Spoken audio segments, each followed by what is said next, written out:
Yo, Wagwan, welcome to another exciting video. I normally have Matthew here with me, but today we're gonna talk about, discuss how, I was successful with my, my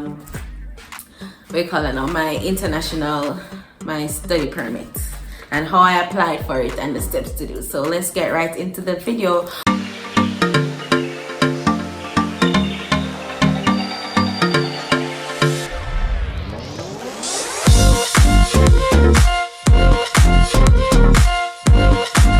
But before that, so just click the subscription button, like and share. And a lot of you guys have been asking questions on how I did this, and I decided, hey, it's finally to make a video answering all your questions and all your concerns. So let's just jump right into it.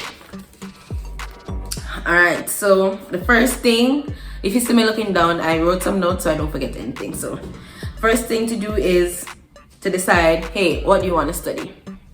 What do I want to study? So I'm studying interior design. It's something that I've always wanted to do, so I went ahead, took this opportunity to jump right into that. So you decide what you want to study. From deciding what you want to study, you jump into where do you want to study? So which province do you want to go to live? So you weigh the pros and the cons of that province to say, hey, is it affordable in that province? Are the schools there affordable? Is the accommodation like food, transport, whatever it is, ensure that it's something that you can afford. Ensure that in that province, whatever you want to study is readily available for work. If it's that you want to get that international work experience, because you would need to apply for your postgrad work permit. So you need to basically do your research, read. There are a lot of other videos here on YouTube that they've spoken, they've been living there for a while, in that province. Just go out and see what they say about the province that you want to go to. So that's like the second thing. The other thing is that, to apply for the school. So you figure out what you want to study, figure out where you want to study, and then which province you want to study in, and then, you figure out what school you want to go to. And then you apply for the program that you would want to be enlisted. But you have to ensure that the school that you are applying for is on the DLI list, which is the designated learning institution list.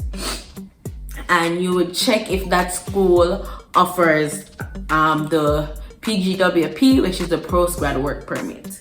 Then you would have to, after you've done the school, you would apply for that.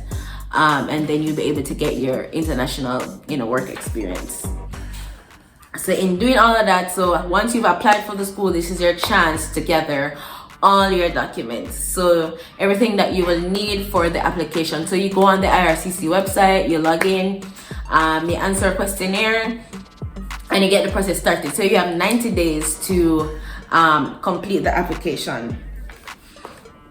And you would want to check how long the processing time will be, so you would know when is the ideal time for you to send in your application. Of course, the earlier the better. So when I was applying, I had done my police record, I had gathered all my documents, everything that I've provided for the school, so my transcript and everything. So even in applying, you will need to get your transcripts from your school. So you would want to do that to, address it to the school. To gather your documents. So the documents I'm talking about is your letter of explanation. So you want to explain to the officer that will be reading through your application, hey, why do you want to come to Canada to study? Why is it so important?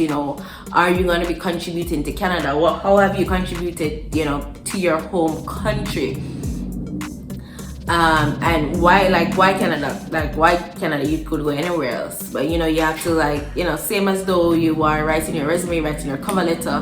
to apply for a job or to go anywhere, you have to put yourself into that letter of explanation to say, why you're so passionate in coming to Canada to study whatever it is that you want to study. So that's the letter of explanation. If you guys have any questions about, how you write that and so on, you can let me know, ask them, and I'll be happy to answer that. From the letter of explanation, you have to show your proof of funds.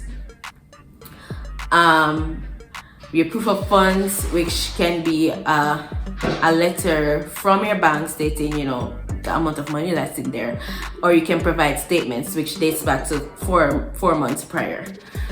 Then you would have to also, if you have paid your school fee, you'd have to show proof of the payment of your school fee. And your acceptance letter from the school, once you've got accepted, that should also be a part of the documents that you'll be submitting. And if you have any dependents and so on, so when you're filling out all the forms, the IRCC website would give you all the forms that you will need to fill out. You fill them out accurately. Be honest. Best believe just to be honest. Just be honest. I'm sure this is one of the reasons why I was successful with my application. Just be honest, write down everything, because they're gonna want to know everything, like where you've traveled, who you're related to, if you have any dependents, everything. So just be honest and write it down. Fill out everything. Explain everything as best as possible. With that being said, in showing your proof of funds, you're gonna want to show. Now, when I was applying, it was $10,000 to show that I'll be able to afford my living, I guess, until I get settled and so on. So when I was applying, I because I had sponsors, so you have the option of having sponsors. I had sponsors, so you would have to have them write a letter, and in them writing a letter, they would have to provide their job letter, and they would also have to provide their proof of funds as well. So the job letter should include what their position is and how much they make, what they would get from their employer. The sponsorship letter that they will write is that, they would write that they're sponsoring you, and in the sponsorship letter you can state how you know them, your relation to them, so on. You can also have them state like a bit of information about them, like where they work, where they live, and all of that. Also, if you need help with the sponsorship letter, let me know. Ask a question and I'll be able to answer them. And so you apply, get all of that done, you send in the application, and you wait. If there is any other information that you guys would like to know, let me know. I'm happy to answer them. This is, I guess, just the few things. Hope it was in depth and all for you guys, to help you guys out to start your process. I am happy to help. So yeah, and remember to subscribe, remember to share good information, share it with everyone who is interested in doing this awesome process. So remember to always live, love, and encourage. Bye guys.